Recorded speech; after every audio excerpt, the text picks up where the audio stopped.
To improve performance, clients often cache parts of a web page. Caching can occur in multiple places. Your browser can cache some objects locally on your very machine.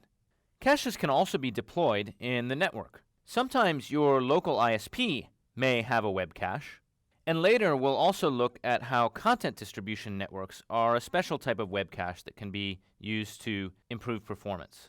To see how caching can improve performance, consider the case where the origin web server may host the content for a particular website, but it's particularly far away. Now, we already know that TCP throughput is inversely proportional to round-trip time, so the further away that this web content is, the slower the web page will load, both because latency is bigger and because throughput is lower. If instead the client could fetch content from the local cache, performance could be drastically improved by fetching content from a more nearby location. Caching can also improve the performance when multiple clients are requesting the same content. In this case, not only do all of the local clients benefit from the content being cached locally, but the ISP also saves costs on transit because it doesn't have to pay to keep transferring the same content over these expensive links. Instead, it can simply serve the content to the clients locally. To ensure that clients are seeing the most recent version of a page, caches periodically expire content based on the expires header that we already saw.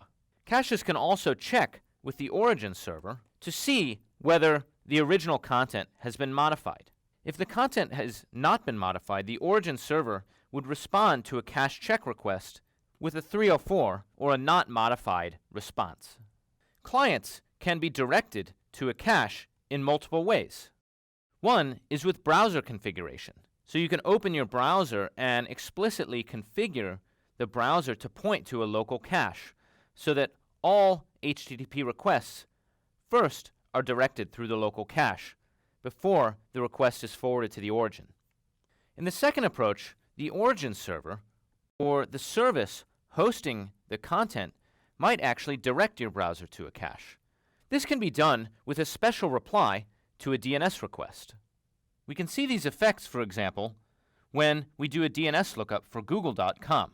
The response returns a number of IP addresses, and when I ping the IP address, we see that the resulting IP address is only 1 millisecond away, which indicates that that server is not far away, but is in fact very likely on the local network, probably even the Georgia Tech campus network in this case.